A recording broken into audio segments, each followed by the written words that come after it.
yesterday's game, Chris Berman of ESPN, who is known to have said and have done some racist things, right? Back in 2016, Jamel Hill described having an interaction or message from him where he said some very,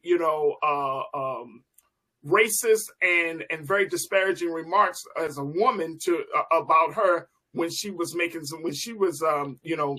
departing from ESPN at that time. So Chris Berman came out. He was talking about the fact that you got these two black quarterbacks in the Super Bowl, and I just want to play the rest of what he had to say. Take a listen, folks.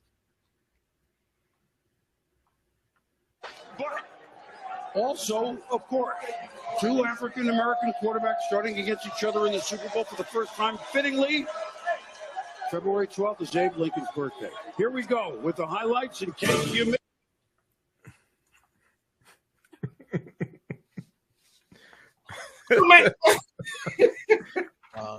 You can't make this stuff up, bro. You can't make this stuff up, man. The man said fittingly February 12th is Abe Lincoln's birthday. Like, right. Hey, thank him for these two black quarterbacks who are playing in the NFL. Because if it wasn't for Abe Lincoln, and you know what he did for them black people. You can't make this stuff up, bro. Who the hell? Right. This first, Scott. Michael, I know you want to unload, right, brother. No, please give it to Brother Mike. I know he's about to stop. I will happily sit back. Yeah, it seemed like this was a slight, and he's doing this in Black History Month also. Okay, come on. So he's saying this during Black History Month. Now, just so people understand, the reason why Black History Month was originally the second week of February as Negro History Week was partly because the second week in February contained Abraham Lincoln's birthday. Dr. Carter G. Woodson created this because African Americans were already having celebrations in our communities celebrating Abraham Lincoln's birthday, and then Frederick Douglass' assumed birthday is February 14th. So it's because of those two birthdays and celebrations were already taking place in our communities. This is why Dr. Carter G. Woodson inserted the new cultural holiday within the second week of February. So it appears what he's trying to say is, well, if it hadn't been for Lincoln, who, freed the slaves, we wouldn't have these two black quarterbacks. But that's a misunderstanding of the Civil War. African Americans took up arms and we freed ourselves. OK, we fought in there's almost 200,000 of us that fought in the Union Army and the Navy, and they let African Americans fight on behalf of the Union when their backs were against the wall and they were being beaten by the South or by the Confederacy. And even with the Emancipation Proclamation, even though it did not free the enslaved Africans because the Union had no authority to dictate to the Confederacy what they could do, it was a military strategy designed to bring the South back into the Union and rob the South of their largest asset, which were the enslaved Africans. They had about 3 million of them or so in the Confederate States of America, the CSA, the Confederacy. And the preliminary Emancipation Proclamation was September 22nd, 1862, the year before. And it stated that if those areas in rebellion, those territories in rebellion did not come back into the Union by January 1st, 1863, they will be allowed to keep their slaves. Now, it exempted Maryland, Missouri, Kentucky, and Delaware, the border states. They were allowed to keep their slaves, and Maryland did not abolish slavery until November 1st, 1864. So almost 2 years after the Emancipation Proclamation. So a lot of this is mythology surrounding Lincoln, okay? Lincoln was not an abolitionist. Here's the thing, Brother Michael. Yeah. What was the point? That was a slight. That was an attack. That was an attack on the two black quarterbacks to take away from that to say, wait, okay, if it had not been for Lincoln, you wouldn't have these two black quarterbacks. He's trying to undermine the intention, and at the same time, you got to look and say, okay, he's saying something like that. What I wonder what he would say about Colin Kaepernick. Colin Kaepernick is still being whiteballed from the league. Even though he got a settlement, Kaepernick is still being whiteballed from the league. Here's the point, and here's the point, Scotty, because we got a couple of moments left, and here's the point, because I think that a lot of times, especially in the sports, right, we believe that white commentators, right, white game callers, that they are quote unquote liberal, progressive, because sports makes us feel as if, you know, we're all on the same page, that nothing unites the American people like sports. So when we really start to hear their real views, right? Like, this is how they really think, then we all get offended. And so I'm bringing this out because people are like, yo, Chris Berman really got a problem. He's really a racist underneath of all of this. Mm-hmm. So how do we address that, Scotty? Listen, man, at the end of the day, it's the peers of one another calling them out, right? Or peer co-workers, right? So it's the Stephen A. Smiths, it's the Ryan Clarks, it's the Marcus Spears, it's all those black commentators as well. Even his co-host, the one that the black man that always does with Chris Berman. Yo, you gotta hold this Bama accountable. Like, it's like, see, it's too many pacifists for me, right? Oh, it was a slip of the tongue. Oh, he didn't mean it like that. No, he meant it how he said it. Now, at the end of the day, how I take it, that's perception. That's how I took it. If he never says it, there's nothing to take. You get what I'm saying? So to me, at the end of the day, his co-workers, white and black, have to hold him accountable. His bosses, 9 times out of 10 that are white, got to hold him accountable. And then as well as the league, the NFL, this is part of your product, right? You got these people talking on your product. You have a whole banner in the back of the end zone talking about end racism. You know what I'm saying? Come on, man. Like, that's nonsense. You get what I'm saying? Hey, Scotty, real quick. I wonder what Shannon going to say. I don't think I watched him this morning. I don't think he caught it, but he better say something. Somebody better say something. But you gotta. This is crazy. Yeah. Michael? I wonder what Jay-Z's going to say. Remember, Jay-Z was co-opted by the NFL back in September 2019. And I told people, I did a YouTube video September 2nd, 2019. I told people that they brought Jay-Z in, gave him this deal with the NFL to get the top black acts because he put the word out prior to that not to perform at the Super Bowl. Okay, right. So a lot of top black acts didn't perform. In that year that they had Maroon 5 perform, they had terrible ratings. All right. And then I said they're gonna be able to, because of Jay-Z, he's gonna make it all right for the top black acts to perform. Who performed yesterday? Rihanna. I told people what's gonna happen. So I wonder what Jay-Z's gonna say. Because Jay-Z he said the deal with the NFL, he said that's the next step in the social justice movement. Talking about Colin Kapernick, he said this is the next step. You can't determine what the next step is because you weren't involved in it in the first place. I'm riding with you on this. I'm riding with Scotty on this. If black commentators don't say something, right? Black Twitter's already saying stuff. But if black commentators don't say something, I ain't talking about Jason Whitlock. Right. Oh, no. I'm talking about that's white supremacy through ventriloquism, Jason Whitlock. Right there, that Negro. Black commentators, right? And look, the crazy part is we don't have that many strong black sports commentators on these mainstream programs. I look, trust and believe, I listen. Right. Like I listen to Nate Burleson, I listen to Michael Strahan, I listen to Shannon. You know what I'm saying? Like who's really talking? The culture. You feel what I'm saying? They'll get paid by white people, man. So they can only get so much. They can only go so far. They only can go so far. But that's why I said, let me hear what Shannon got to say. Because I know Shannon, he can write his own ticket anywhere at this point, right? Yeah. So it's like, I'm with Scotty on this. Like, if you don't say something, this is ridiculous. You had this dude literally say, Abe Lincoln's birthday is today when you talking about 2 black quarterbacks. Like, that is, if that don't. Asinine, bro. Asinine. That feeds into the mythology. That is, and I mean, not the 77% black. How many black people still watch the NFL, right? How many black people still watch? Out of 192 million, what's the breakdown of the demographics? How many women still watch the NFL? They were showing a watch party in Ghana. They were showing it's international. It's international. Listen. Go ahead. I'm sorry. No, you're good, brother Mike. Like they showed that it was, oh, look at this watch party and this party. I'm like, so it's you don't get it right, bro. Come on, man. I talked to a sports writer from Forbes magazine, from Forbes.com last week, and This is the older brother. He's been a writer for sports for 40 years, he's told me. They haven't gotten it right. And he said the reason they haven't gotten it right is because they don't want to get it right. Right, exactly.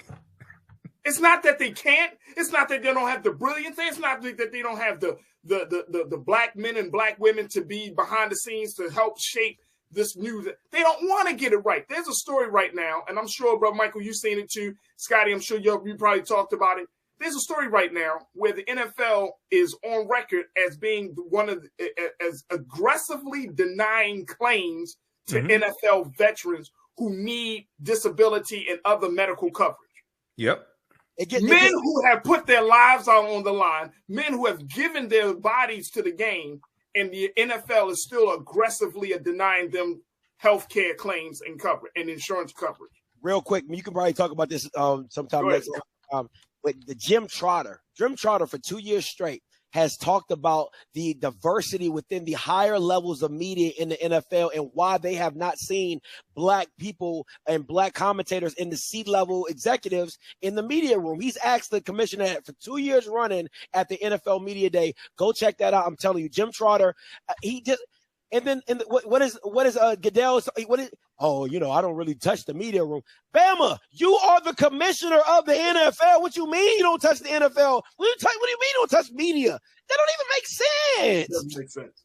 Well, keep in mind he works for the owners though also. So but see, that's what I'm saying. He does their bidding. He does the owner's bidding. That's it. But at the end of the day, you're right. But at the end of the day, like they just it doesn't fit. Look, we gotta take a quick pause. Hey, brother Scotty, I appreciate you as always. Folks, make sure y'all subscribe to Off Script TV on YouTube and on all social media platforms. My man Scotty is always bringing the heat. Truly, truly appreciate this brother and his insight. And every time we talk sports, I always think about my brother. And I'm bringing him in on all of these conversations. And make sure y'all follow him on all social media strategy platforms. Hey, brother Scotty, thank you so much for checking in today. Hey, anytime, Farajii. Thank you, brother Mike. Absolutely. Hey, AfricanHistoryNetwork.com because we got free Black History Month lecture Saturday, 12 noon to 1:30 p.m. Eastern Standard Time, taught by me, historian, study history 32 years, AfricanHistoryNetwork.com. Yep, Black resistance movements. And if you missed the one I just did Saturday, February 11th, you can still register for that. Watch that one. We did 2 hours. And then my class number 1 of my 12-week online course started up on February 11th as well. Ancient Kemet, the Moors, and the Ma'afa, Understanding the Transatlantic Slave Trade. You can register for that also. There it is, Brother Mike. TheAfricanHistoryNetwork.com. Thank you, Brother Farajii. I appreciate you. I appreciate you. I appreciate the love, peace, passion, and the history, bro. Peace. All right, Flip. All right, how's everybody doing today? All right, Hotep, everybody. Hey, this is Michael Imhotep, founder of the African History Network, host of the African History Network show. I'm a talk show host, researcher, lecturer, writer, and historian.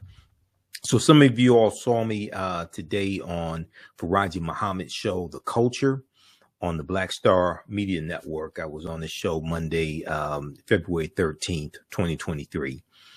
And we talked some about the Super Bowl and some aspects of it. And one of the things that I brought up was backlash that the NFL was getting for having Sheryl Lee Ralph of Abbott Elementary perform Lift Every Voice and Sing, which is the Black National Anthem. And it has unofficially been the Black National Anthem since 1917. Okay, so she's been getting backlash. Well, the NFL has been getting backlash from some conservatives on social media. And I talked about this some and compared this to the white national anthem, because you had some conservatives saying, oh, well, there's only one national anthem. Okay. And so I want to deal with some of this history here briefly. Okay. There was a good article from the dailymail.co.uk. America has one national anthem. America has one national anthem. NFL fans debated as Black National Anthem Lift Every Voice and Sing is sung at Super Bowl 57. All right. The unofficial Black National Anthem was performed Lift Every Voice and Sing was promoted by the NAACP as the Black National Anthem in 1917. A pre-recorded rendition was played before the Super Bowl in 2021 and 2022. So this is the first time it's actually been performed inside the stadium, okay, right before the game. This is the first time that's happened. And this article is from February 12th, 2023. So the Black National Anthem, so the article talks about the Black National Anthem was performed before the Super Bowl for the third time in a row, causing outrage on social media. So you have some people who are just upset about this. And it's like, people were performing WAP by like Cardi B and Megan Thee Stallion and anything like that. So why would you be offended by the Black National Anthem? No cursing in it. There's no sexual innuendos or anything of that nature. Now, Sheryl Ralph, the star of the comedy series Abbott Elementary, and I really like Sheryl Ralph. I remember her, first saw her in 1977 in a piece of the action Bill Cosby and Portier. She performed the Lift Their Voice and Sing the Black National Anthem on Sunday night ahead of Super Bowl 57 between the Kansas City Chiefs and the Philadelphia Eagles at State Farm Stadium in Glen, Arizona. Now we know Kansas City Chiefs won. I did not watch the game. I haven't watched the NFL game since 2017 when Colin Kaepernick left the league. Okay, so you all know this about me. Now, the song Lift Every Voice and Sing became an unofficial Black national anthem when it was adopted by the NAACP in 1917. All right. And here's a picture of our sister, Sheryl Ralph, singing the Black national anthem, Lift Every Voice and Sing. Now, I want to deal with briefly some of the backstory, some of the history of how this song became written, how this became the Black national anthem. Everybody share this broadcast on your social media platforms. Invite your friends to tune in. Also support the African History Network. Register for a free Black History Month lecture that I do on Saturdays, 12 noon Eastern Standard Time. Visit our website, theafricanhistorynetwork.com, theafricanhistorynetwork.com. Also register for my online history classes that I teach on Saturdays, 2 p.m. Eastern Standard Time as well, because we just had class number 1 this past Saturday. It's a 12-week online course that I teach, and I'll give you some more information about that. Okay, so here's some background information on Lift Every Voice and Sing the Black National Anthem. Now, there was an article, back in 2018, Beyonce performed the Black National Anthem at Coachella. And a lot of people found out about this song for the first time. A lot of white people found out about this song for the first time. When I was in elementary school, we had to learn the song. It was taught to us. All right. So there was this article here from the Washington Post, Lift Every Voice and Sing, the story behind the Black National Anthem that Beyonce sang. This is an article from April 16th, 2018. And Beyonce blew it away with and she had a style band that was, so she gave people a big introduction into African American culture, okay, by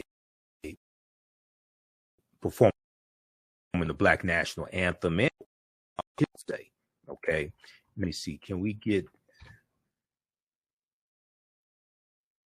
I'm trying to get this lined up here. All right, there we go. And let me just refresh the screen right quick. Stand by.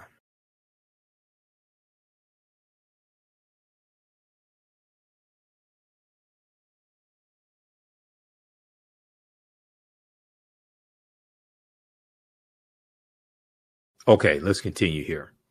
All right, let's continue. Okay, so this article gives some background information, and I deal with some of this history in some of my lectures also. So the lyrics were written by James Weldon Johnson. Okay, James Weldon Johnson in 1899, and they were recited or performed for the first time. Look at some of the backstory of this. I'm going to reference one of my PowerPoint presentations because I deal with this in some of my lectures. Lift every voice and sing. Let me pull this up here just a second. Lift every voice and sing history. Now, the song was embraced as a hymn in churches and performed at graduation ceremonies and in school assemblies. Let me back up here. Okay, so voice and sing the Black National Anthem was written by James Weldon Johnson in 1899. James Weldon Johnson just so happened to be a member of my fraternity, Phi Beta Sigma Incorporated. Just so happened to be a member. Okay. It was James Weldon Johnson who also named the Red Summer of 1919 the Red Summer because he said the streets of America were flowing with blood. James Weldon Johnson was also the man who helped to organize the Silent March in 1917, where you had 10,000 African Americans marching up and down Fifth Avenue in Manhattan because they were fighting for a federal anti-lynching law, a federal anti-lynching bill. Okay, and that was right after the East St. Louis race riot of 1917 also. Okay, so we know it took us 122 years to get a federal anti-lynching bill passed. It took 122 years for us to get a federal anti-lynching bill passed. A federal anti-lynching bill was first introduced in the House of Representatives in 1900 by Representative George Henry White of North Carolina. He was a Republican. He was the only African American left in Congress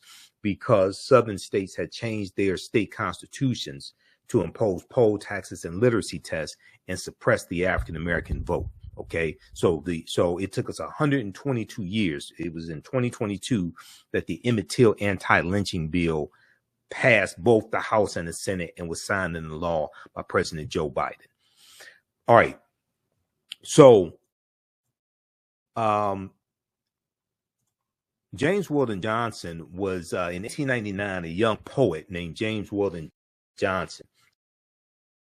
He was also a school of African American birthday in our Lincoln's assassination, the year after Lincoln's assassination. And hold on just a second. Let me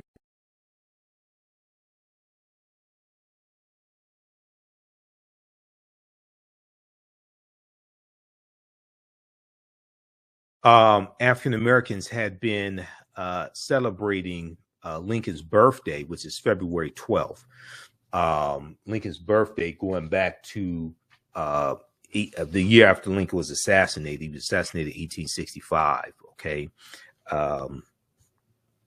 And this is one of the reasons why Black History Month is celebrated in the month of it was started out the second week of February, Negro History Week, because it contained the second week of February contained the birth dates of Abraham Lincoln and February 12th, and the assumed birth date of Frederick Douglass, which was February 14th, because Douglass didn't know the exact date or exact year that he was born. So this was, we know Negro History Week was created by Dr. Carter G. Woodson, and it was first celebrated in 1926. All right, so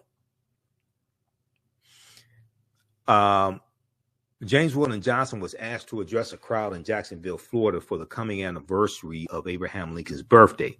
Just two decades had passed since Reconstruction, the Reconstruction era, which was 1865 to 1877, and lynchings were on the rise in the segregated South.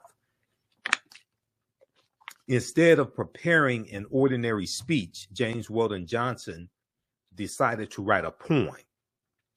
The poem started with the words, "Lift every voice," evoking the struggle and resilience of our ancestors. Okay, the poem was evoking the struggle and resilience of our ancestors.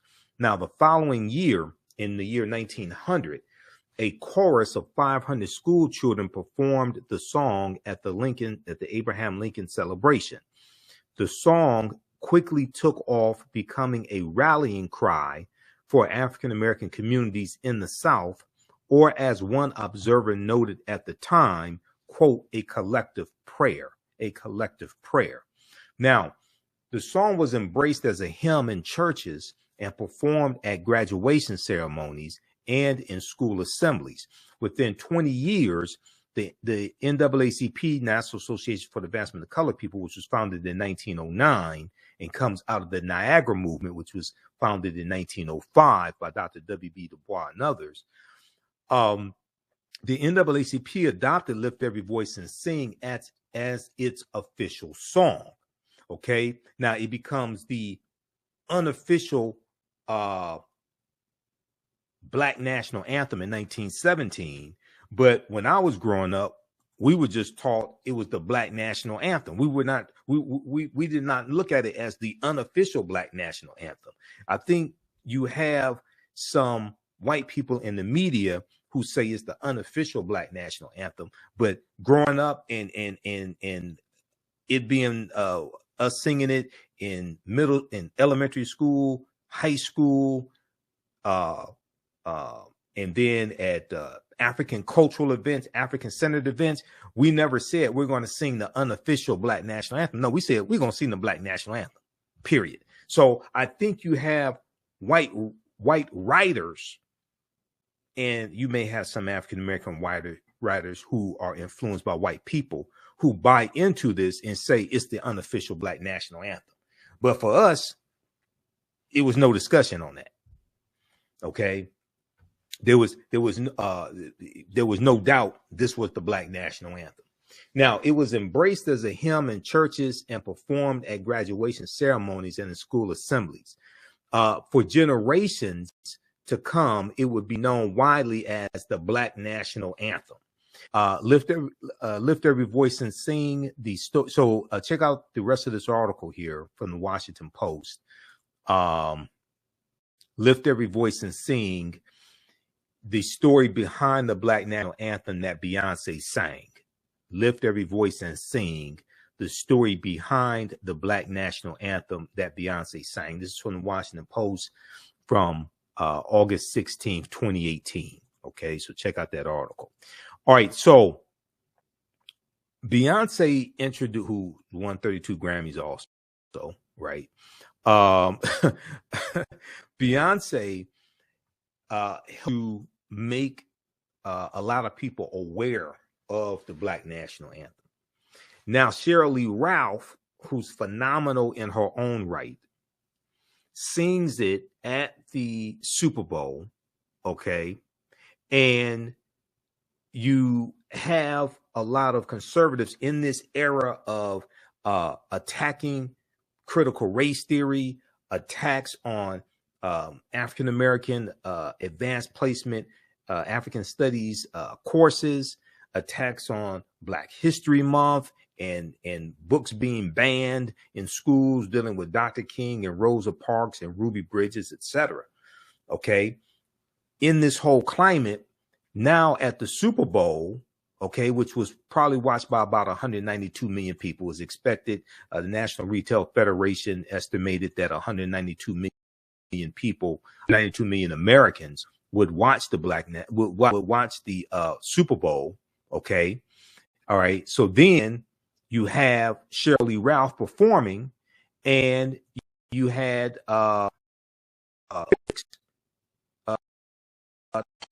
this. All right. So this is something I talked about on the show today. Okay. The culture on the Black Star Media Network, Roland Martin's network. Now, Sheryl Ralph tweeted 120 years ago today. So February 12th, the day of the Super Bowl 57. It was the 123rd anniversary of Lift Every Voice and Sing being performed publicly for the first time. She said, "Today I will sing it for the first time as part of the Super Bowl pregame show in the stadium." All right, now Sheryl Ralph announced that she would be performing a song on Twitter. Okay, the song was sung for both both Super Bowl 50. Let me see, both Super Bowl 55 and Super Bowl 56. Okay, I get my Roman numerals straight. Okay, L represents 50, V represents 5, V1 represents 6. So 50, 55, and 56. Okay. The song was sung before both Super Bowl 55 and 56, performed by Alicia Keys in 2021 and performed by Mary Mary in 2022. However, Sheryl Ralph was the first person to have sung the song on the actual field inside the stadium, because with Alicia Keys, it was pre-recorded. They showed the video before the Super Bowl game. It was pre-recorded. For Mary Mary, they performed live, but they performed outside of the stadium. Okay. Sheryl Ralph was the first person to have sung the Black National Anthem actually on the Super Bowl field inside the stadium. Both previous performances were broadcast as pre-recorded clips. Now, the song was originally a poem written by James Weldon Johnson, a former leader in the NAACP. Its lyrics describe the struggles, aspirations of African Americans at the turn of the century. Okay, because he wrote it in 1899. Okay, so 1899. I mean, that's just 4 years after. It's just 4 years after Frederick Douglass dies. Frederick Douglass dies in 1890. Okay, and you're talking about chattel slavery ends in 1865. So you're talking about 34 years. The chattel slavery ends. All right, so they were looking at this is coming up on the turn of the century, and they're looking toward the future, understanding the past. And you still have former slaves alive in 1900. Okay. Harriet Tubman didn't die till 1913. Booker T. Washington didn't die till 1915. These are two of the most prominent former slaves who were still alive after Frederick Douglass dies in 1895. So this is the whole climate that James Weldon Johnson writes this song. All right, now here's Mary. So that's Rihanna. Okay. And I talked on the African History Network show Sunday how Jay-Z did the NFL did a backdoor deal with Jay-Z, the co-op Jay-Z, to bring him in to direct the Super Bowl halftime shows, and so he could bring on the top black artists after he told the top black artists like Rihanna not to perform because of Colin Kaepernick's protests. I predicted what was going to happen back when in my YouTube video that I did September 2nd, 2019. I told you what was going to happen. I told you that was a backdoor deal to undermine Colin Kaepernick's protests. So here's Mary Mary performing also in 2022 ahead of the Super Bowl. Okay, unlike Sheryl Ralph, they performed outside of the stadium, and the performance was recorded in advance. And here's our sister Alicia Keys. Now, dumbass Lauren Boebert, who's probably I don't know if she's exactly a coup plotter, but she's a coup plotter sympathizer. Okay, Republican from Colorado. She won by less than 1,000 votes. I think it was something like 250 votes. She won re-election. This dumbass. She said America only has one national anthem. Okay, why is the NFL trying to divide us by playing multiple? Do football, not wokeness. Okay, now I would expect Lauren Boebert to say that America has one national anthem, because she's referring to the white national anthem, the Star Spangled Banner, written by a white supremacist slave owner named Francis Scott Key, who used his position as the district attorney in Washington, D.C., to attack. He tried to have one abolitionist named Reuben Crandall executed by hanging, because Reuben Crandall was caught with anti-slavery pamphlets. So Francis Scott is the man who wrote the Star Spangled Banner it's about September 1814 during the War of 1812. And I call it the white national anthem when you understand the history behind it and who wrote it. It's about white people, for white people, written by white people. It's not just the third stanza. The third stanza that says no refuge for the hireling or the slave. No, it's not just the third stanza. The entire song is a white supremacist song when you understand who wrote it and the history behind it. Okay, I've done presentations on this in the past, so this ain't gonna be as long as the other ones. But just understand, okay? Because some people are confused. Why you call it the white national anthem? Go study the history of it. I'm going to reference an article about Francis Scott Key in just a minute here. So when I see people like Lauren Boebert, okay, Republican, coup plotter sympathizer, America has only one national anthem, and she's attacking the black national anthem, you know, I understand why. And this is a lot of this also do with the fear of the browning of America, because you have some white people who want African Americans to see reality through the eyes of Europeans. Now, it happened at the same time that NFL player Colin Kaepernick famously refused to take a knee as the Star Spangled Banner was sung. Okay, so that started basically August 2016, Colin Kaepernick's protest. He started sitting out on the bench, then he started taking a knee. On social media, reactions to the news that Anthem would be sung for the third year in a row at the Super Bowl were mixed. Colorado Republican dumbass Lauren Boebert said on Twitter, America has only one anthem. Her critics attacked her, however, suggesting that her tweets showed more division than the inclusion of the anthem. Luke Zaleski, Zaleski, legal affairs editor for Condé Nast, accused the politician of hypocrisy.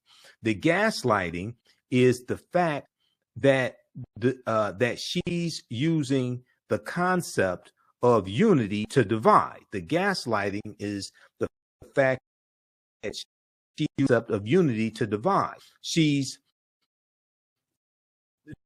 doing a grievance contrived to irk and produce the further fracturing society, he wrote. Now, another person noted that not only is it Black History Month, and Black History Month was never designed for this month to be when we study our history, just so we understand. It's a celebration. So hopefully somebody will let Morgan Freeman know. Now, another person noted that Black History Month, but it's also the first time two Black quarterbacks have faced each other in Super Bowl history, as Patrick Mahomes of the Kansas City Chiefs and Jalen Hurts of the Philadelphia Eagles led their respective teams. We know Kansas City won. Didn't make any difference to me. I'd rather have African American team ownership than two Black quarterbacks in the facing each other, and all the owners of the 32 teams are white. Okay. And then you got one that's Pakistani American, but he's passing for white. Now, the song is meaningful to African Americans. It's also a historic game with two Black quarterbacks the first time ever. Get over yourself and your ridiculous white grievances. If you don't like it, don't watch. Simple. They tweeted. Okay, here's Shirley Ann. All right, our sister Shirley Ralph. Now, Laverne Spicer said the Black national anthem is the Star Spangled Banner. The white national anthem is the Star Spangled Banner. The national anthem is the Star Spangled Banner. If you live in the United States, your national anthem is the Star Spangled Banner. Okay. Now it took, if I remember correctly, it took about it took dozens of tries the Star Spangled Banner to become the national anthem, number one. But number two, if you actually understand history, then the Star Spangled Banner for African Americans is not something that we would claim in our right minds, and it's not something that we should claim. Okay, because it is a anti-African American song. And when you understand the man who wrote it, you understand why I say that. Okay. Daryl B. Harrison, who appears to be African American phenotypically, said the NFL was making them by allowing them to be sung, also suggesting that it made America a nation of two anthems. Well, the league is 68 to 70% African American. Okay, so they should perform. They should have been performing the Black national anthem long before that. The league is 68 to 70% African American. They should be performing it. Now, at the same time, I would argue that we should stop watching the games as well. That's a whole nother conversation. Okay. At the same time, I would argue that we should stop watching the games. Because I still stand with Colin Kaepernick's protests. Okay. And Kaepernick is being whiteballed from the league. So I don't understand why we're watching the games in the first place.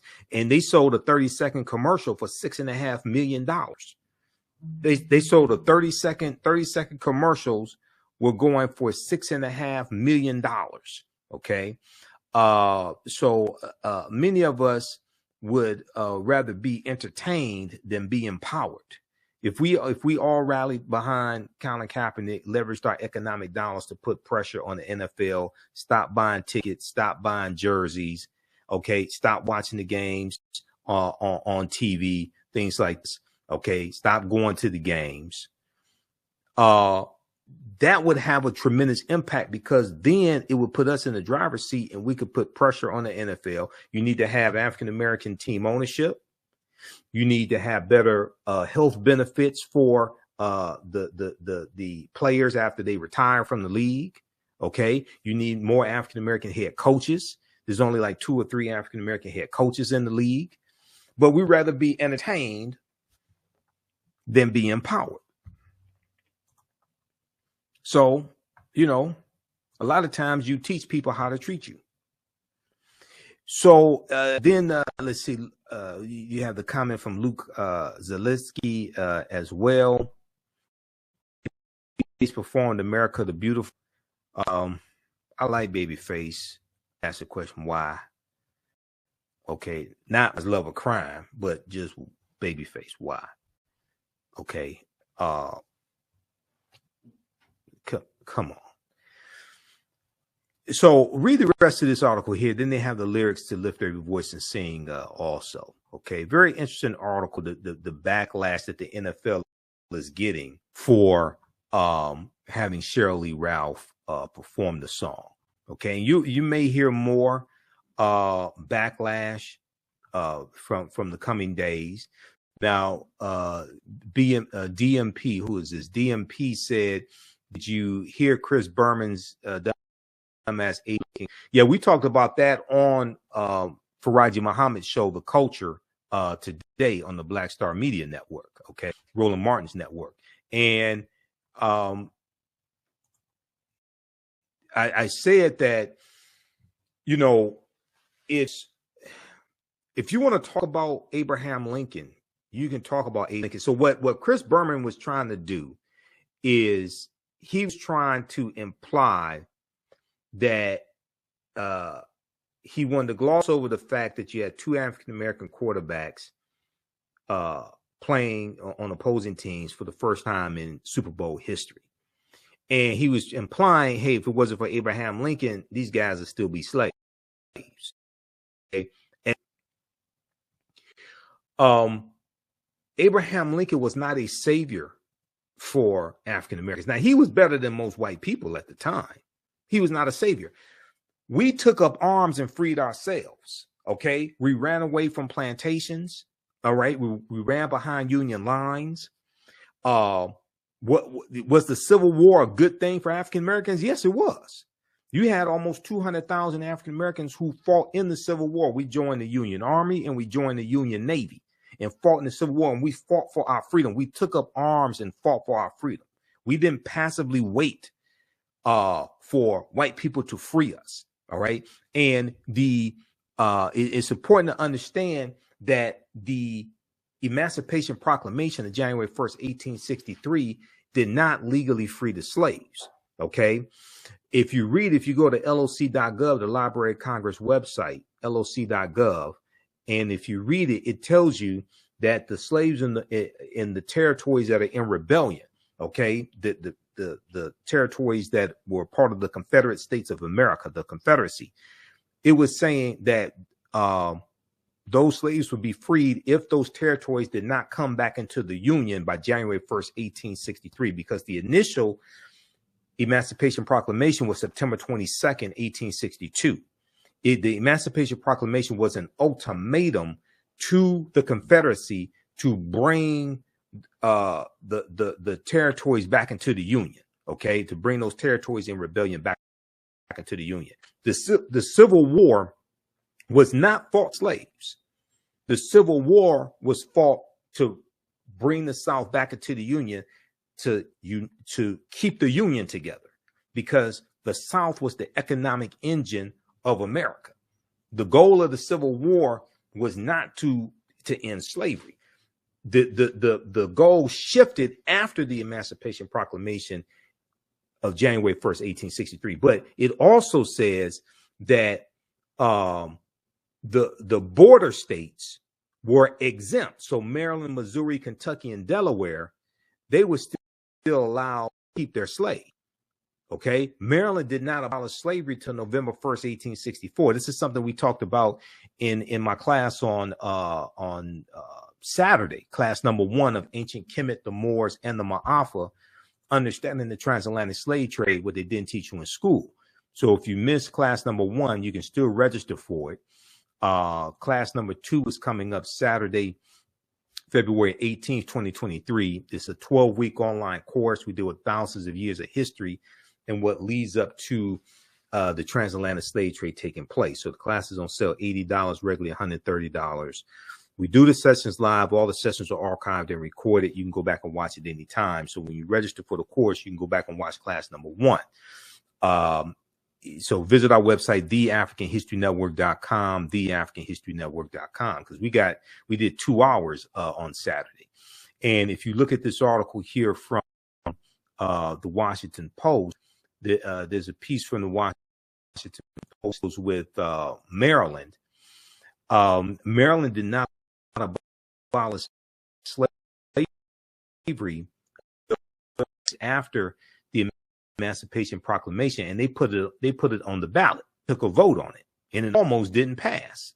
Okay, so a lot of this that we think is history, and a lot of this history surrounding Abraham Lincoln is a lot of myth. Now, he was a better white man than a lot of them at the time, but Lincoln was not an abolitionist. He didn't think that African Americans should have voting rights. He changed his mind toward the end of his life and said that African Americans who served in the Union Army, or who served on behalf of the Union during the Civil War in the military, African American men, they should be able to vote, but not all African Americans. This article right here from the Washington Post, the not quite free state, Maryland dragged its feet on emancipation during Civil War. Okay, during the Civil War. And it goes through and deals with this history that I just laid out briefly. Okay. Also, it's important to understand that people get this mixed up and think that slave owners in the U.S. got reparations. No, they didn't. That only applied to slave owners in Washington, D.C. That was called the Compensated Emancipation Act of April 16th, 1862, which was signed into law by President Abraham Lincoln. That only applied to slave owners in Washington, D.C. that did not apply to all slave owners in the country. Okay, because I hear people misstating that, and I guess they're confusing what Great Britain did in 1834 with their Slavery Abolition Act of 1834, where they took out a loan for 19 million pounds, and Great Britain paid 46,000 British slave owners reparations for freeing 800,000 enslaved African people. I guess they're getting the two mixed up, but no, the Compensated Emancipation Act of 1862, April 16th, 1862, only applied to slave owners in Washington, D.C. Okay. But if we, so you go through, read the rest of this here, and they talk about, they took the vote tipped in favor of abolition only after the absentee ballot. Only after the absentee ballot of soldiers fighting for the North were counted. This is during the Civil War, which is 1861 to 1865. The final tally was 30,000 in favor of freeing the slaves, 29,799 against it. It almost did not pass. Okay. On November 1st, 4 Maryland slaves were declared free only a few months before Congress would approve the 13th Amendment abolishing slavery. So the 13th Amendment is going to pass the House and the Senate, but it gets ratified by Georgia December 6, 1865. And when Georgia ratifies the 13th Amendment, because the ratification process, a bill has to pass the House and the Senate, then it has to pass 3/4 of the state legislatures by a 2/3 majority vote. So when it passed the Georgia state legislature December 6, 1865, then that gave the amendment the 2/3 majority vote to actually amend the U.S. Constitution to become law and legally end chattel slavery. All right. So I encourage people to go to loc.gov, the Library of Congress website, and also go to archives.gov and read these documents, Emancipation Proclamation, read the U.S. Constitution, read the Declaration, because when you go through and read these documents, you get a much better understanding of history and understanding of law, and laws shape historical events, shape movements, shape laws and policies. So you have a cycle. These are the type of things that I deal with in my online courses. Okay. So how's everybody doing? Give us a thumbs up, give us a heart, give us a like on this broadcast. How you like this type of information? Follow us on our fan page, The African History Network, The African History Network. Okay. I'm Michael Imhotep, founder of the African History Network, host of the African History Network show. I'm a talk show host, researcher, lecturer, writer, and historian. I've been studying history 32 years. So I speak all across the country. You see me on Roland Martin Unfiltered on Fridays. So I provide political analysis and historical analysis on Roland Martin Unfiltered. And on Mondays, I'm on Farajii Muhammad show, The Culture. So I was on his show today. Okay. Now, the story. I want to show you Francis Scott Key, okay, who wrote the national anthem, Lift all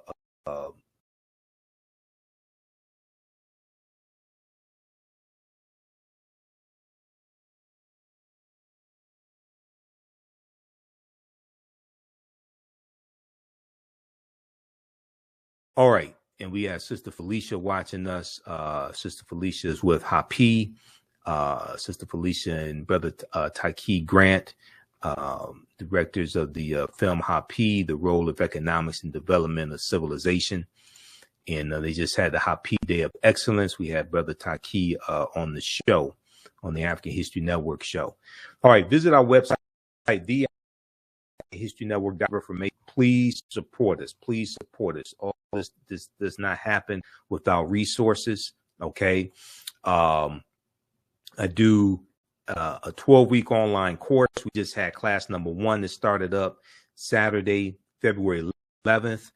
Our next class is Saturday, February 18th. Ancient Kemet, one of the original names for Egypt. Ancient Kemet, the Moors, and the Ma'afa. Understanding the transatlantic trade, what they didn't teach you in school. Class is Saturdays, 2 p.m. to 4 p.m. Eastern Standard Time. You don't have to be present in the class. We do the sessions live. All the sessions are archived and recorded. You can go back and watch it anytime. A year from now, 2 years from now, you can go back and watch the entire course. Click right here to register for the full course. And here's the flyer for it. Did a fantastic class. As soon as you register, you class number 1. We have a bundle pack of courses because the second class that I teach starts up February 26th, Sunday, February 26th, class number 1 of From the Civil War to the Civil Rights Movement and Black Power, 1800 to 1968. So we get into the Civil War, Reconstruction, what leads up to the Civil War taking place, Haitian Revolution, Louisiana Purchase of 1803, Missouri Compromise of 1820, Mexican-American War, 1846, 1848, Texas winning its independence from Mexico, 1836, Mexico winning its independence from Spain, 1821, Kansas-Nebraska Act, 1854, Treaty of Guadalupe Hidalgo, 1848, where the U.S. gets Colorado, Arizona, New Mexico, California, Utah, and Nevada, all from Mexico for about $15 million. All this leads up to the Civil War taking place. Now, I do on Saturdays, 12 noon to 1:30 p.m., I do a free Black History Month lecture for the month of February. If you missed the previous free lectures, we have them archived here. You can click on them and register for them and watch them. Okay. And the Saturday, February 18th, 12 noon to 1:30 p.m., dealing with Black resistance movements. Now, Black resistance is the 2023 annual theme for African American History Month. There's been an annual theme for African American History Month dating back to 1928.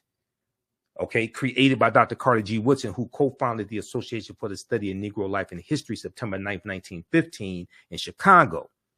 So most of us don't understand the history of Black History Month to understand how to properly utilize it.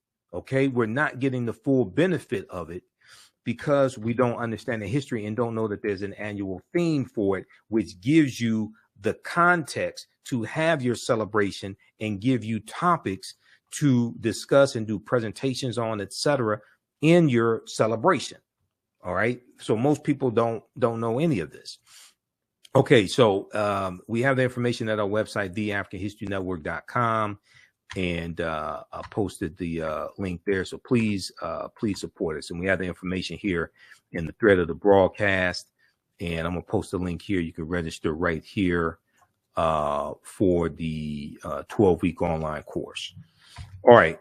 Let me go back to I want to go back to this topic here. Now, I want to deal with a little history of Francis Scott Key. Okay. First, let me show you this. Read this article here. I deal with this in my second class. This deals with the Compensated Emancipation Act of April 1662. People confuse and think paid reparations to all slave owners in the U.S. No, they did not. They only paid reparations to slave owners in the District of Columbia, which is Washington, D.C. Okay. So check that out. And there's other sources on that as well. Okay. The this has it here. National Archives, District of Columbia Emancipation Act. This is the U.S. National Archives. It gives information. It provided for immediate emancipation, compensation to former owners who were loyal to the Union of up to $300 for each freed slave, of up to $300 for each freed slave. Let me flip over to this here, U.S. National Archives. Okay, on April 16, 1862, President Abraham Lincoln signed a bill ending slavery in the District of Columbia. The act brought to a conclusion decades of agitation aimed at ending white slavery. Decades of agitation aimed at ending white slavery. At ending what anti-slavery advocates called the national shame of slavery in the nation's capital. All right, now, it provided for immediate compensation to former owners who were loyal to the Union of up to $300 for each freed slave, voluntary colonization of former slaves to locations outside the United States, and payments of up to $100 each for each person choosing immigration.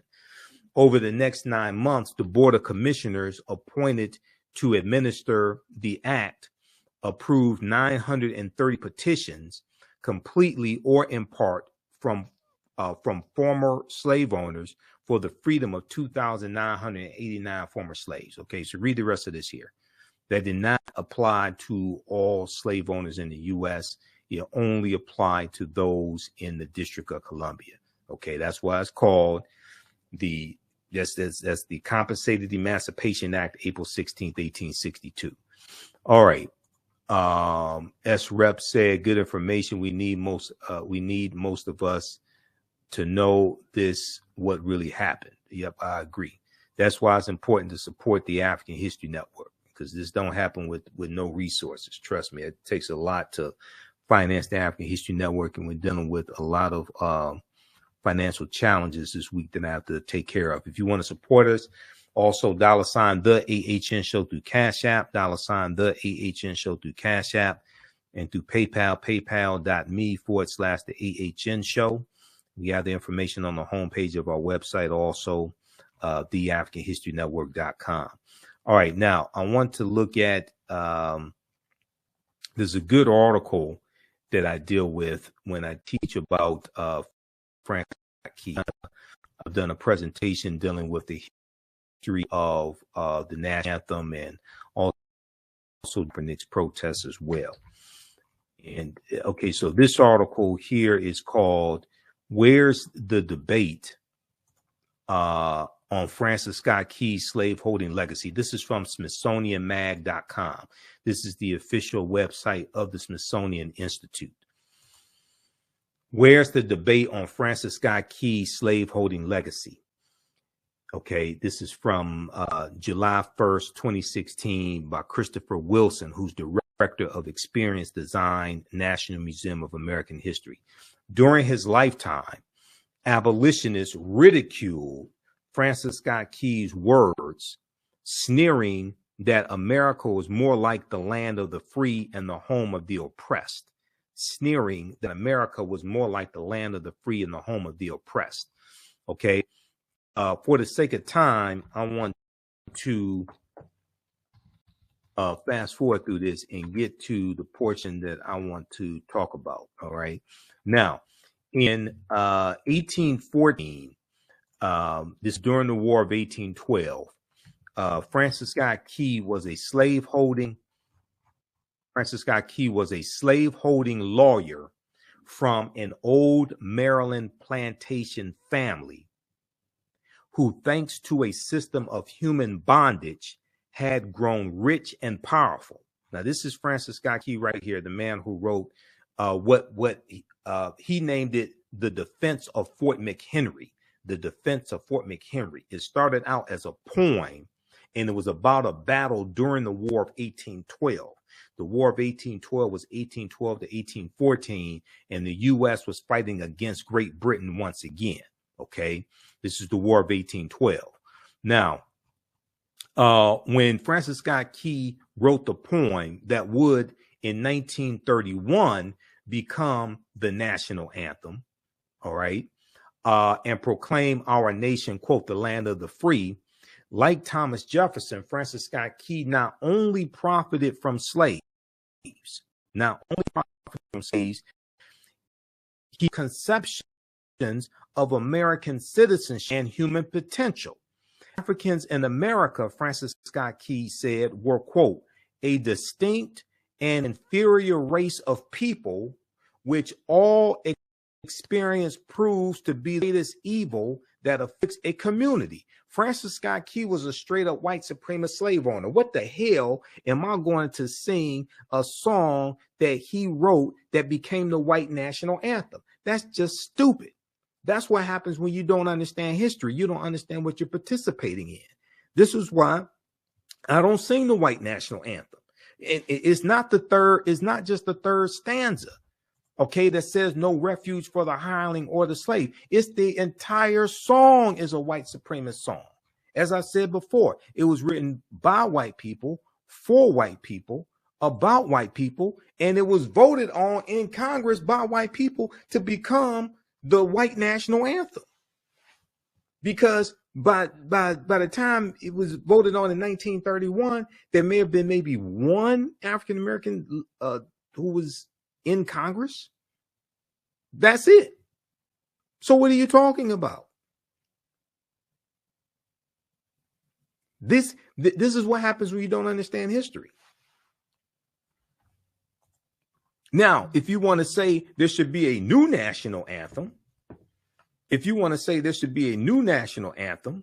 okay, that supports that is inclusive of various races of people, and it's inclusive of everybody. If you want to say there should be a new national anthem, okay, I can agree with that. I'll go, I can agree with that. If there should be a new national anthem, this is not it right here. And then when you get into the colonial Marines was a group of Marines who were a lot of them were former slaves. And this was a group that Francis Scott Key and his men had a battle with 2 or 3 weeks prior to him writing this. And because when he writes the defense of Fort McHenry, he's watching a British attack on Fort McHenry in Baltimore. Okay, that's why it's called the defense of Fort McHenry. So when you get into all this, then you see his animosity for African people come out. So this is why, a lot of this stuff I sit back and I look and I'm saying, okay, this is why our motto is right knowledge corrects wrong behavior. What you do for yourself, what you do to yourself, and what you allow other people to do to you and get away with is based upon what you think about yourself. What you think about yourself is based upon what you have been taught about yourself. What you've been taught about yourself is based upon everything you've read, heard, and seen about yourself.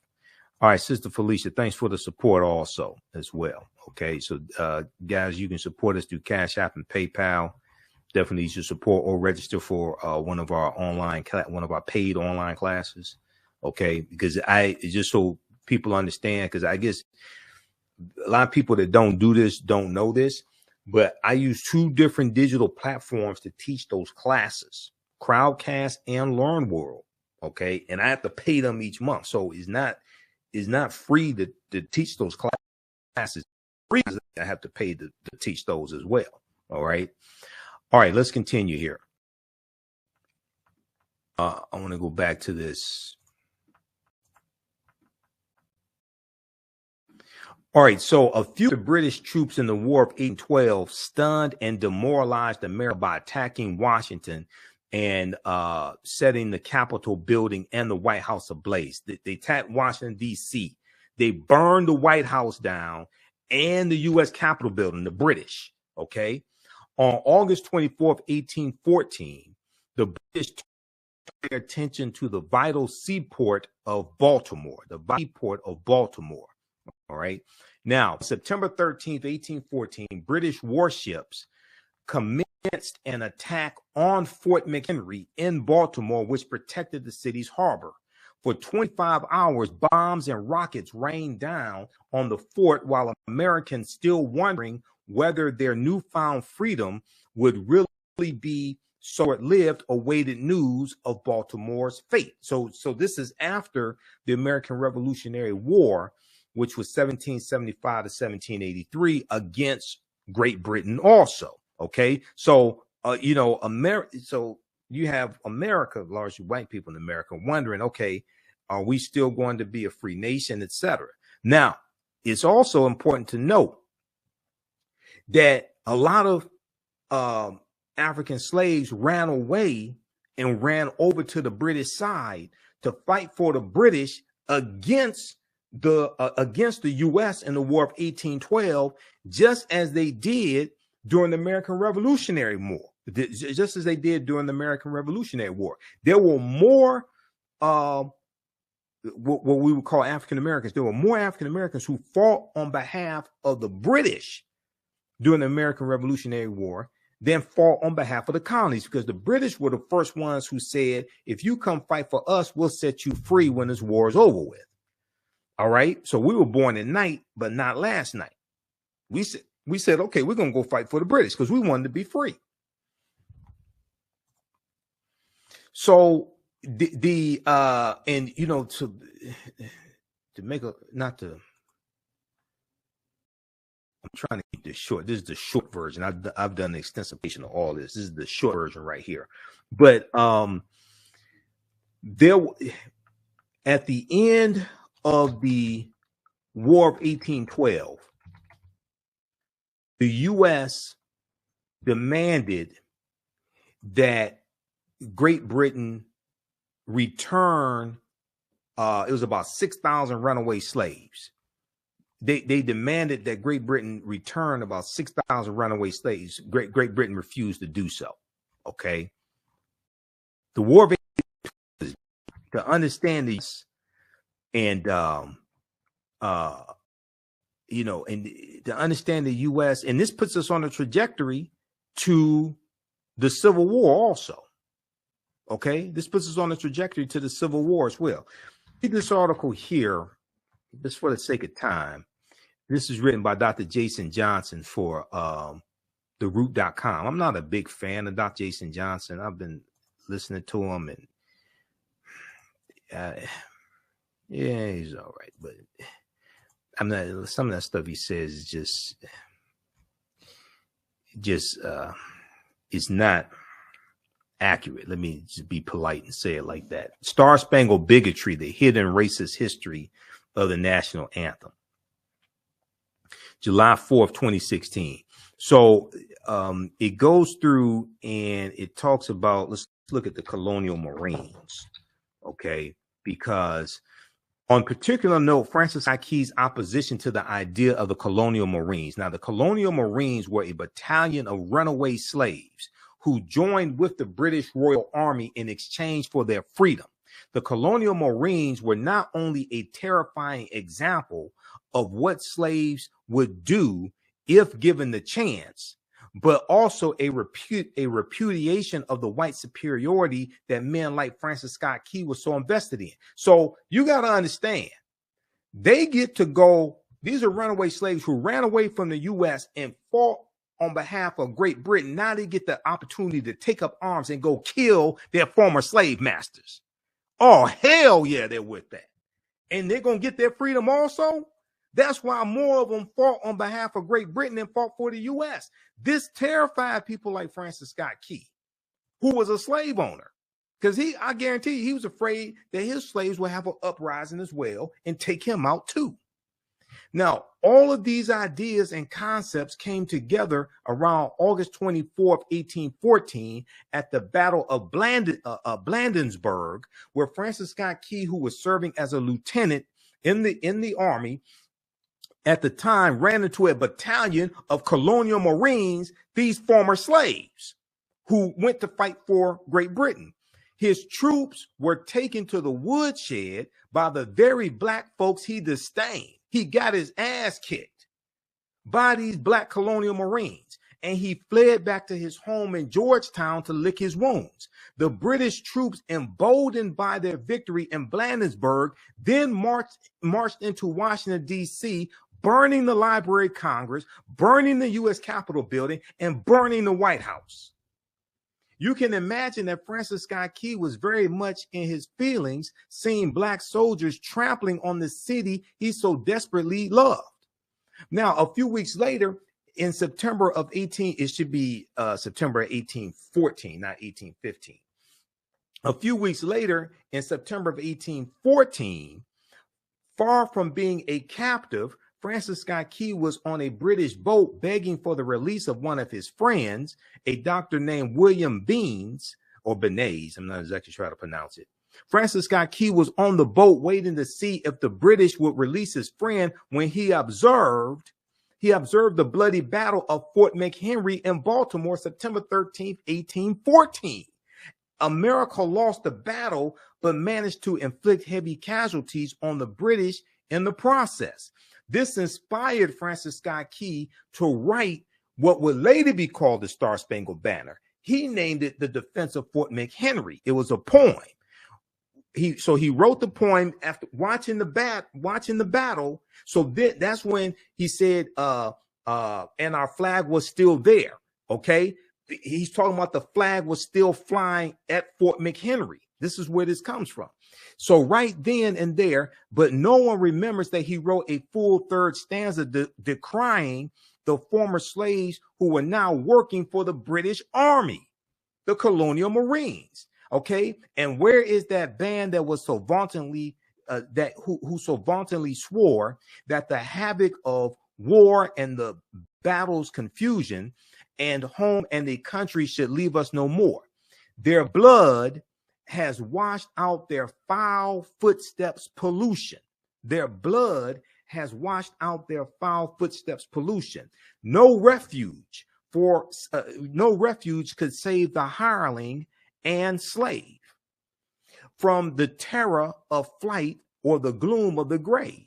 And the Star-Spangled Banner in triumph doth wave over the land of the free and the home of the brave.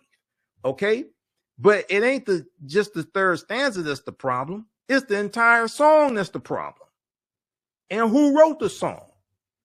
So when you understand history, this is and see Jackie Robinson said in his autobiography, I Never Had It Made. Jackie Robinson said he can never sing the Star-Spangled Banner again and stand for the Star-Spangled Banner. Okay, so read the rest of this. Okay, knowledge is power. Right knowledge corrects wrong behavior. What you do for yourself, what you do to yourself, and what you allow other people to do to you and get away with is based upon what you think about yourself. What you think about yourself is based upon what you have been taught about yourself. What you've been taught about yourself is based upon everything you've read, heard, and seen about yourself. All right, now,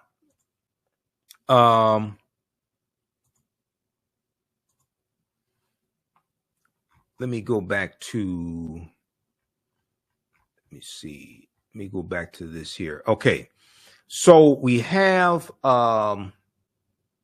we talked about Beyonce performing at Coachella. We talked about some of the history of Lift Every Voice and Sing, the Black Anthem. Okay, it's not the unofficial Black national anthem, because I tell you, when I was growing up, we say, okay, now it's time to sing the unofficial Black national anthem. No, that's white people trying to tell us it's the unofficial Black national anthem. First of all, you can't, we determine what the Black national anthem is. Europeans can't tell us what the Black national anthem is. They're trying to define reality for us. Power is the ability to define and shape reality and have other people accept your definition of reality as if it were their own. Is Dr. Wade Noble correctly teaches us. All right. Okay, so we talked about the history of James Weldon Johnson and the Black national anthem.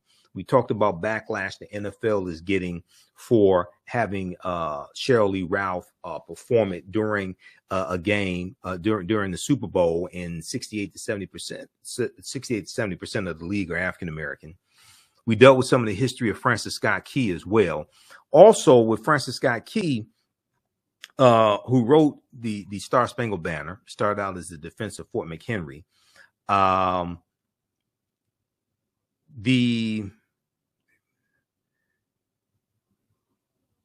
Let me see something. It's right here. Yeah.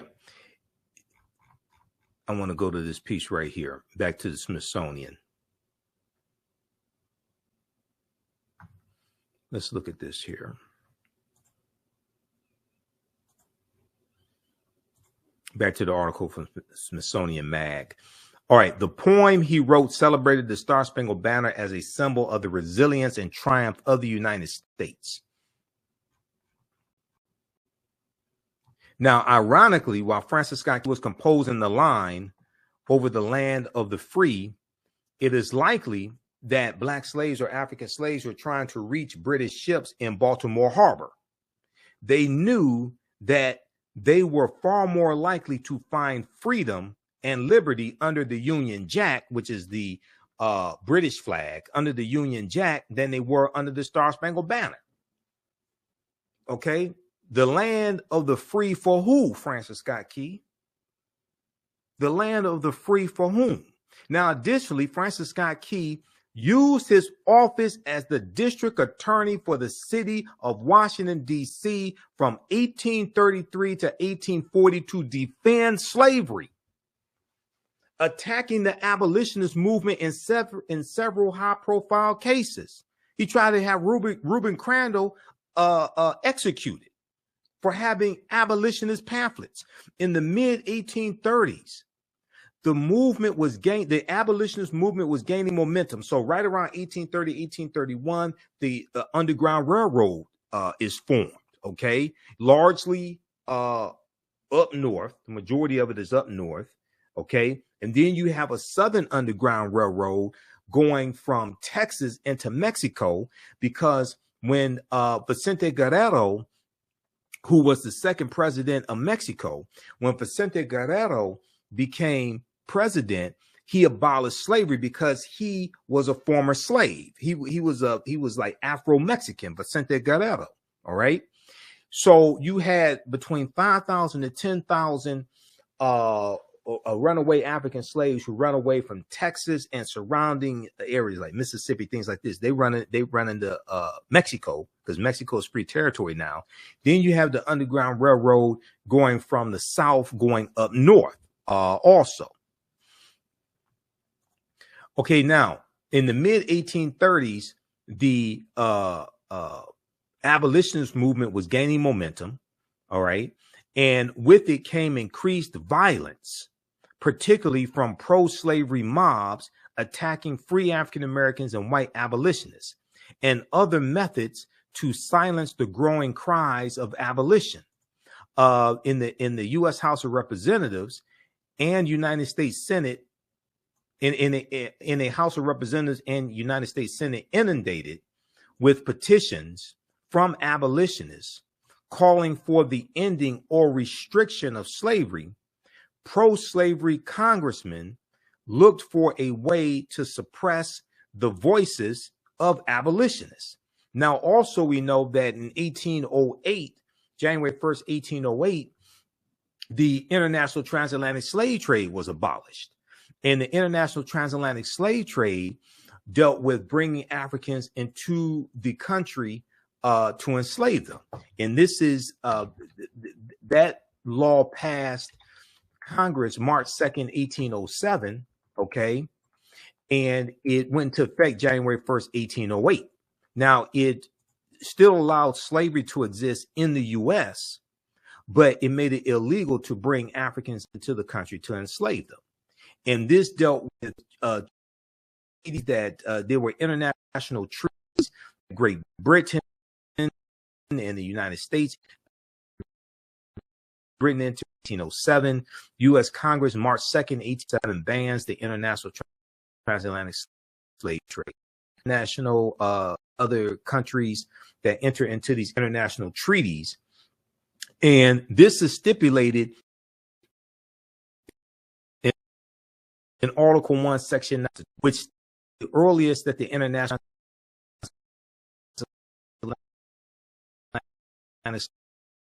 slave a $10 tax, a tax of up to $10 on for each African that was brought into the country. Okay, so when all these people who are talking about reparations, Article 1, Section 9, Clause 1, this helps give you a legal foundation for reparations. Okay, now at congress.gov, and I got to wrap this up because I ain't planning to be here this long. But you know, I'm a teacher, so this you know, this is what I do. Let me refresh the screen.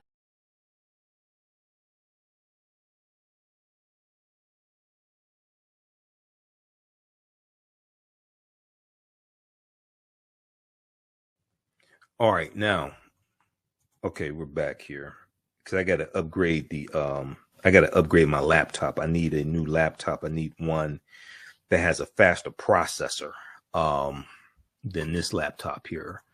So U.S. Constitution. So this is Congress.gov. Article 1, Section 9, Clause 1, migration or importation. Okay.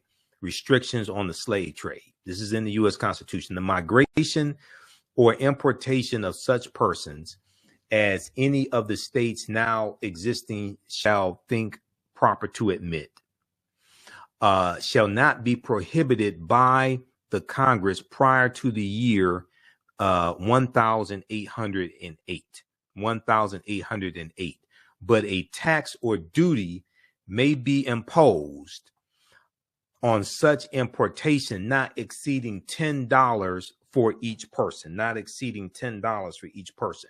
So all the Africans that were brought into this country from January 1st, 1808 to July of 1860, when the Clotilda comes into Alabama, about July of 1860, and the Clotilda is the last known slave ship that came into the U.S., and that was illegal because when that whole thing happened because of a bet that a wealthy white man made that he could bring in a slave ship and he could navigate around the authorities. Okay, that's how that happened. But all those Africans that were brought in from January 1st, 1808 to July of 1860 was illegal based upon federal law. And their court cases like the 1841 U.S. Supreme Court case of the United States versus the Amistad that document this, because those Africans, Joseph Sinkio and those Africans largely from Sierra Leone on the Amistad slave ship, which was 1839, and then the U.S. Supreme Court case is 1841. When they were captured, it was illegal and violated international treaties. If you go to archives.gov, U.S. National Archives, and look up the Amistad case, okay, U.S. National Archives, the Amistad case, the first thing that it tells you is that it was illegal for those Africans to be captured in the first place because it violated international treaties. All right, so U.S. National Archives, archives.gov, the Amistad case. In February 1839, Portuguese slave hunters abducted a large group of Africans from Sierra Leone and shipped them to Havana, Cuba, a center for the slave trade. This abduction violated all of the treaties in existence. You're dealing with a violation of international law when they were captured. Okay. Then when you go through and click on read more, and you go through and read the whole about the whole court case, and it went through the federal courts, then it went to the U.S. Supreme Court. Okay. The U.S. Supreme Court decided in favor of the Africans, stating that they were free individuals kidnapped and transported illegally.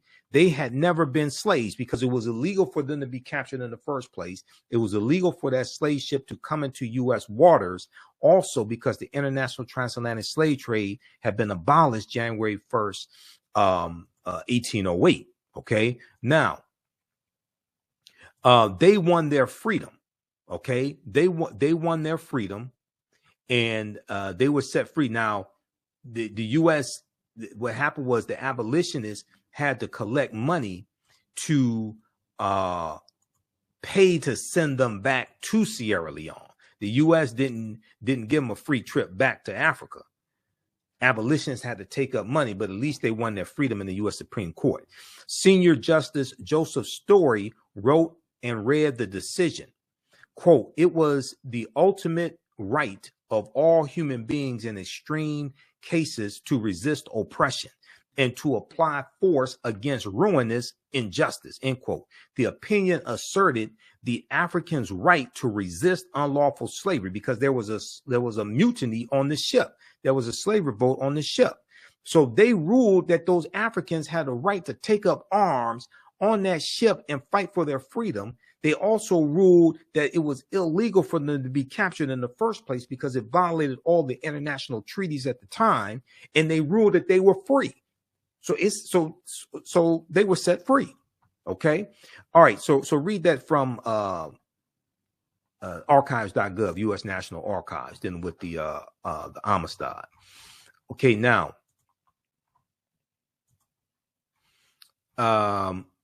let's go back. I'm going to wrap up here because I have to get out of here. I'm going to wrap up here with the Smithsonian Mag, and then we'll give you information about my online course, my 12-week online course that I teach also, where we get deep into this history. In the House of Representatives and United States Senate inundated with petitions from abolitionists calling for the ending or restriction of slavery, pro-slavery congressmen looked for a way to suppress the voices of the abolitionists. In 1836, the House of Representatives passed a series of gag rules to table all anti-slavery petitions and prevent them from being read or discussed, raising the ire of people like John Quincy Adams. John Quincy Adams, the sixth president, who was the son of John Adams, the second president. And John Quincy Adams was one of the defense attorneys for those Africans on the Amistad slave ship. Okay. So when you watch the movie Amistad, and a lot of people saw the movie Amistad, I think it was 1997. Okay. A lot of people don't understand what they were seeing. They're giving you a legal foundation for reparations in this country. And when we deal with repairing the damage of a legacy of slavery, we're seeking a legal remedy to a historical problem, which implies you need to understand both history and law. Unfortunately, most of our people don't understand either one of them. And the foundational law in this country is the U.S. Constitution. Article 6 of the U.S. Constitution tells you that the U.S. Constitution, all the previous treaties and all the subsequent treaties are the supreme law of the land. So when you go to lawmakers, you don't go to lawmakers to argue morality. You go to lawmakers to argue law, because lawmakers write laws. Laws get challenged in the judicial branch of the federal government, which are the federal courts, Federal Court of Appeals, and the U.S. Supreme Court.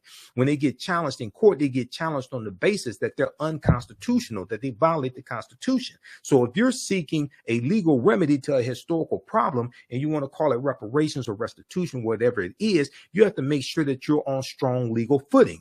One would be the Black Freedmen Indian Treaties of 1866, because those are laws still in the books right now. And the Choctaw, Chickasaw, Creek, Cherokee, and Seminole Indians all owned African slaves.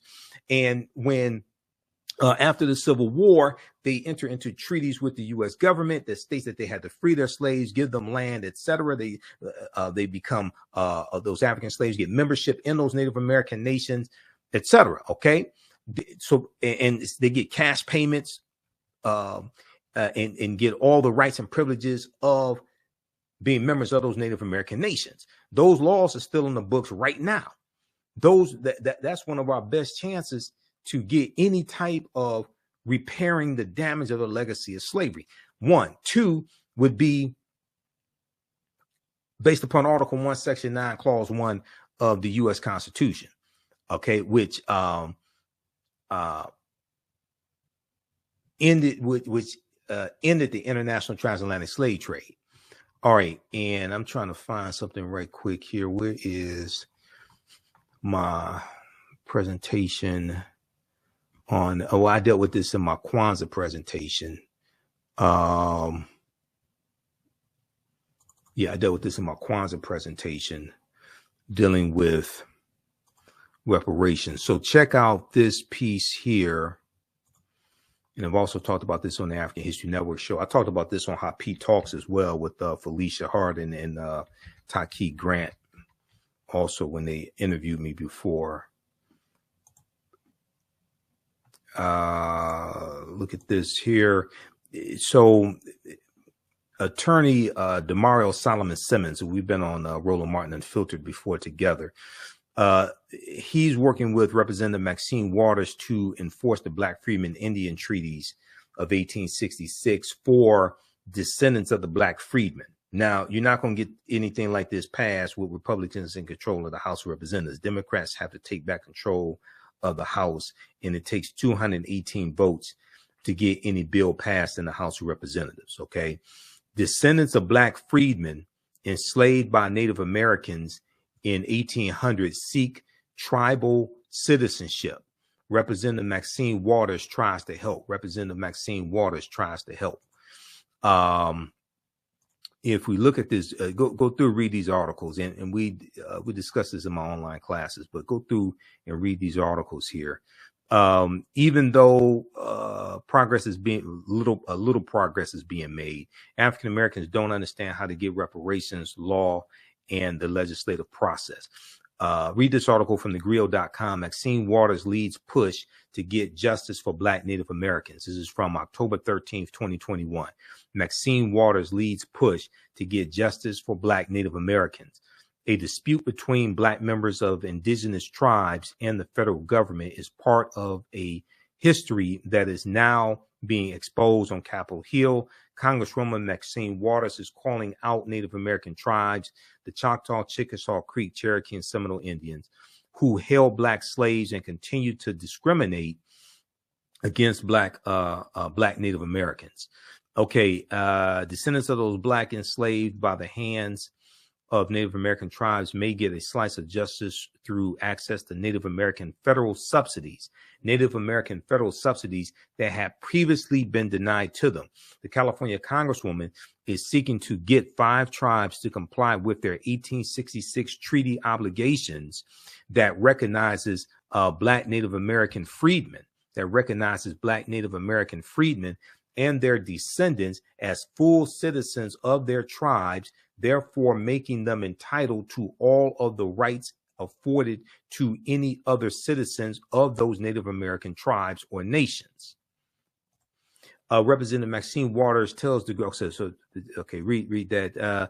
Much of the dispute between Black members of the indigenous tribes and the federal government is part of a history that is now being exposed on Capitol Hill.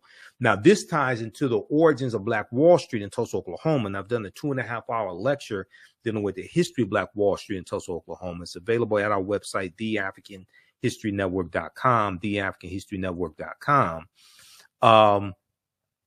Tulsa, Oklahoma was founded by Creek Indians around 1836, who got pushed off their land in the southeastern United States because the Indian Removal Act of 1830, signed by President Andrew Jackson. Okay, I'm making this too long. I got to stop here because I'll just keep going.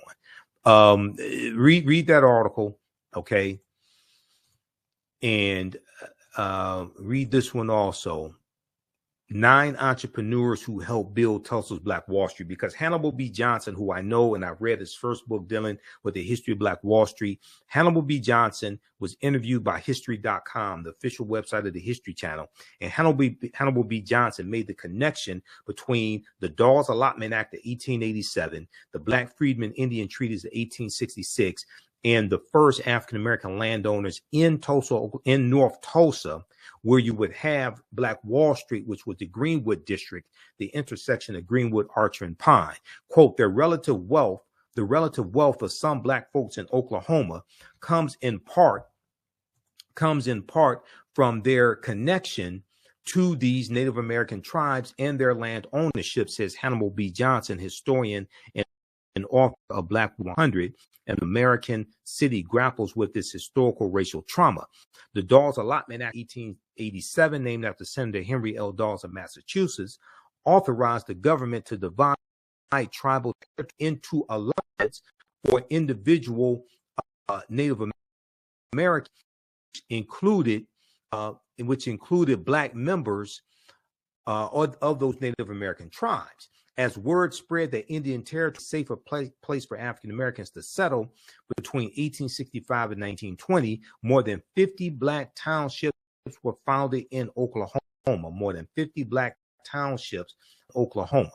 Okay, so let me go back to this article and finish this up because I have to get out of here. And you know, this is teaching history is my passion, but I'll just keep going. I'm telling you right now. You know, like the Energizer Bunny, you just keep going and going and that's what I'll do.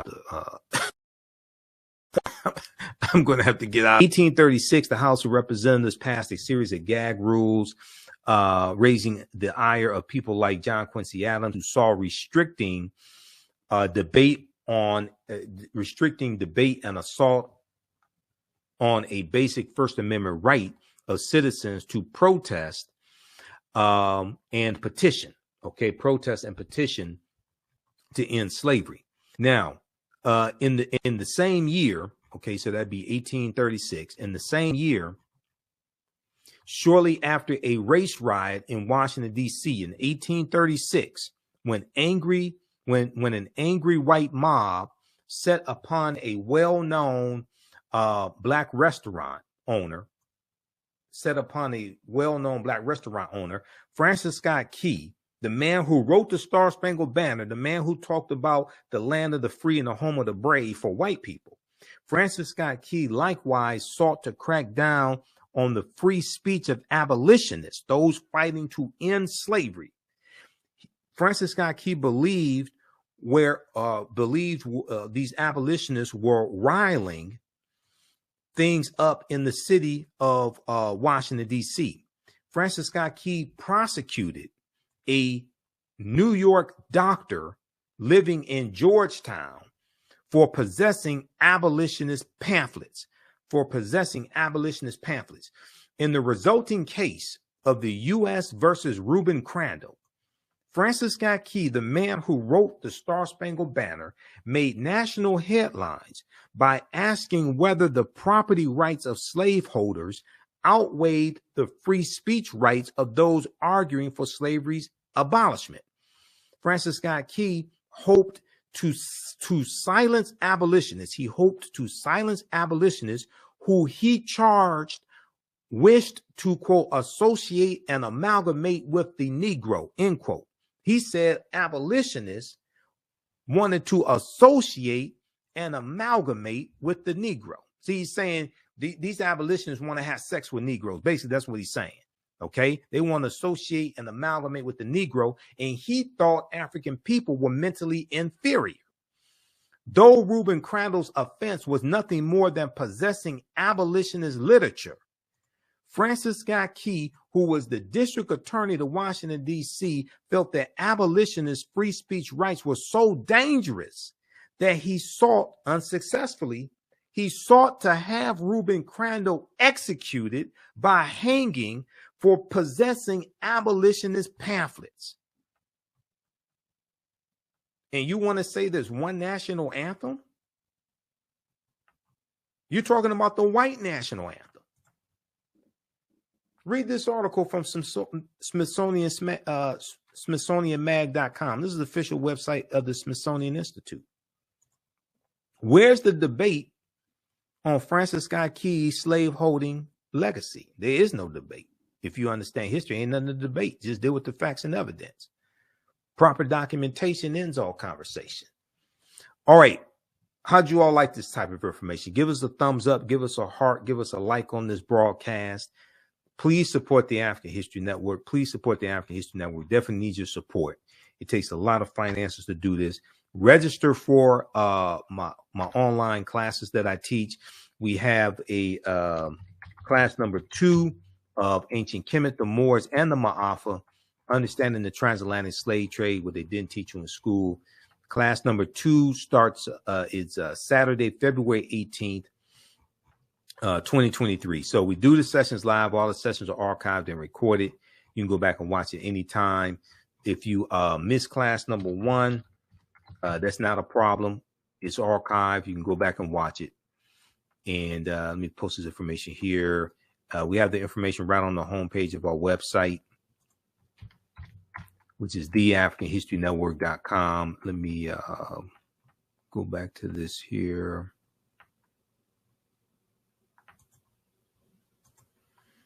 Let's go back to the website. So as soon as you register, you can start watching the content. You go to our website, scroll down, you see information about my radio show. I'm on Sundays, 9 p.m. to 11 p.m. Eastern Standard Time, the African History Network show. We have information for PayPal and Cash App here because people set up fake African History Network Cash App accounts. There's like 5 of them that I identified. So they've been stealing money from us. So that's why I had to put together this graphic. Our Cash App is $ the AHN show, SHOW. That's our Cash App tag. And when you go to it, it'll say Michael, and it'll probably show my picture there. People set up these fake African History Network Cash App accounts have been stealing money from us. I contacted Cash App a number of times. They opened up an investigation that's slow as hell, dealing with this stuff. Okay, so I got to follow with them again. We have the free lectures Saturday, February 18th, 12 noon to 1:30 p.m. And then also register for my 12-week online course. Class number 2 starts Saturday, February 18th, 2 p.m. to 4 p.m. Eastern Standard Time. It's on sale $80, regularly $130. Ancient Kemet, the Moors, and the Ma'afa, understanding the transatlantic slave trade. Okay. And we deal with thousands of years of history, what leads up to the transatlantic slave trade taking place. We deal with the 800-year occupation of Europe by the Africans known as the Moors. We have a bundle pack where you get both classes for $120. You get the first class and the second class that I teach, from the Civil War to the Civil Rights Movement and Black Power, 1800 to 1968.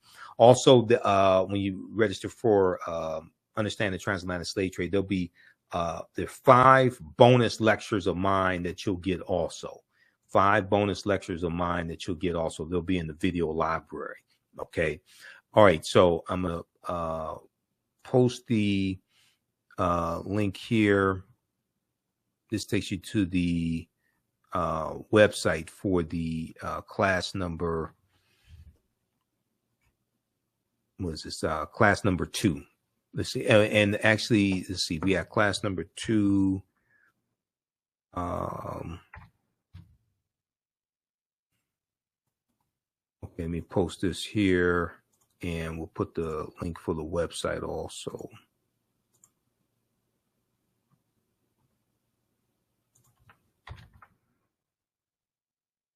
And this information you could use with your children also in the courses. I would say the information is PG-13. I do a PowerPoint presentation. We have book references, articles, video clips. I scan the pages of the book, so we show you that on the screen. So it's very visual. And some of the slides that I showed you some of the slides, the PowerPoint slides, those are some of the slides that I use in the classes as well. All right. So hopefully you learned a lot today. Share this with your friends. Follow us on our fan page, the African History Network, on Facebook. Turn on live notifications so you know when we go live. Follow me on YouTube, Michael Imhotep,